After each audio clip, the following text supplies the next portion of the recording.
پاکستانی حکومت کا یہ پہلا اقدام نہیں ہے۔ اس وقت لوگوں نے اس پر جو احتجاج کرنا شروع کیا اس کی وجہ یہ ہے کہ یہ حکومت کا لگاتار یہ وتیرہ اور معمول بن چکا ہے۔ صحیح۔ یہ پچھلے 2 سالوں میں اگر آپ دیکھ لیتے ہیں، اور اسی حکومت کا نہیں، میں کہوں گا کہ اس سے پچھلی حکومتوں کو بھی یہ معمول بنا ہے۔ جی بالکل۔ پاکستان میں اب سے چند ماہ پہلے کی بات آپ جانتے ہیں کہ کرتارپور راہداری میں وہاں پر جو ہے وہ حکومت نے گردوارہ تعمیر کیا، اور اس کے ساتھ بابا گرو نانک یونیورسٹی تعمیر کی گئی، ننکانہ کے اندر اس کو بھی تعمیر کیا گیا۔ آپ دیکھتے ہیں قادیانیوں کے بارے میں بھی جو ہے وہ آئے روز اقلیتی کمیشن کبھی کوئی بات آتی رہتی ہے۔ جو گردوارہ کرتارپور میں تعمیر کیا گیا اس کی حیثیت یہ ہے کہ وہ 4 ایکڑ کی اراضی پر مشتمل تھا۔ یہ وہ جگہ تھی جہاں بابا گرو نانک 5-6 صدیاں پہلے کچھ عرصہ انہوں نے چند سال اپنی زندگی کے یہاں گزارے تھے۔ صحیح۔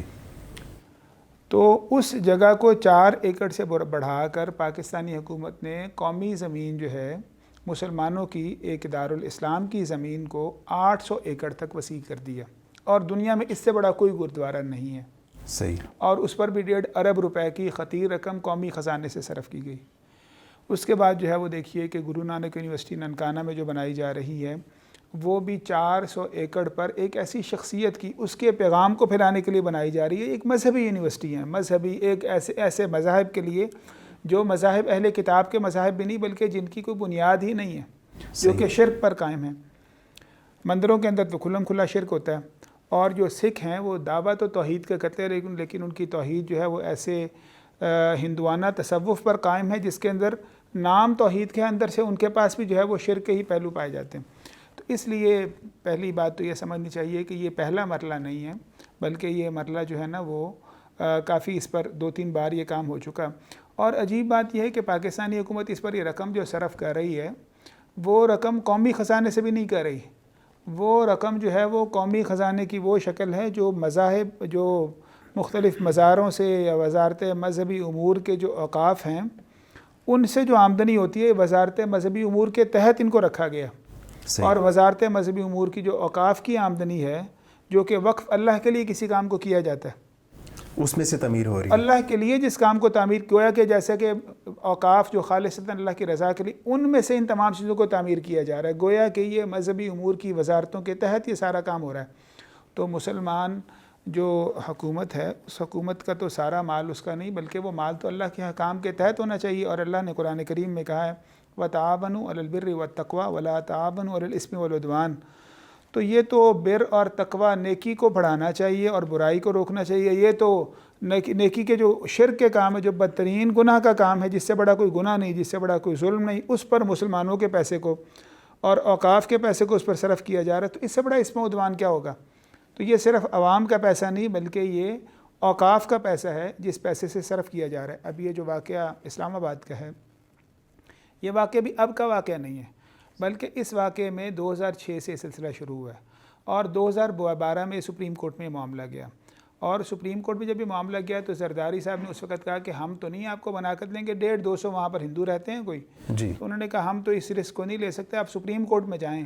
تو سپریم کورٹ نے یہ کام کیا کہ سپریم کورٹ نے اس کے لیے جو ہے وہ اس کی اجازت دی، اور اس کے بعد 2012 میں اس کی تعمیر شروع ہوئی۔ پھر 2016 کے اندر دوبارہ جو اقلیتی کمیشن ہے اس اقلیتی کمیشن نے اس کی نگرانی کی، اور اب حکومت نے آج سے چند روز پہلے وفاقی وزیر مذہبی امور جو قادری صاحب ہیں ان کے ساتھ مل کر 10 کروڑ روپے کی قومی خزانے سے گرانٹ بھی دی ہے۔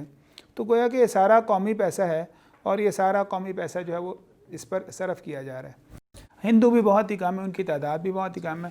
اب نام اس جگہ کا اسلام آباد ہے کہ وہاں پر اسلام آباد ہے، لیکن وہاں پر اسلام آباد کے اندر جو ہے وہ شرک کدہ بنایا جا رہا ہے۔ نبی صلی اللہ علیہ وسلم بتوں کو گرانے کے لیے آئے تھے، اور ریاست مدینہ کا نام لینے والے جو ہے نا وہ بت کدے قائم کر رہے ہیں۔ تو یہ ایک بڑی عجیب سی حیرانی کی بات ہے۔ یہ ساری ہماری حکومتیں یہ کام کیوں کر رہی ہیں؟ یہ ایک تسلسل ہے اصل میں۔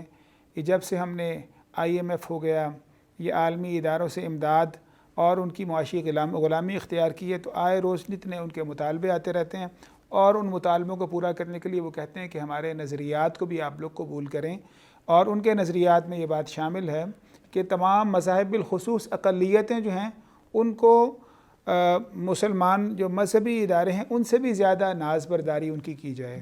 تو یہ ان کے دباؤ کی وجہ سے، اسی وجہ سے یہ معاملہ نواز شریف حکومت میں بھی ایسے ہی تھا، اور اب عمران حکومت نے جب اس کا اقدام کیا تو ہم یہ بات اب بھی کہیں گے، تو عمران حکومت نے یہی نہیں کیا، گرو نانک یونیورسٹی کا بھی کیا ہے، اور یونیورسٹیوں کے اندر بابا گرو نانک چیئر بھی قائم کی گئی ہیں۔ صحیح۔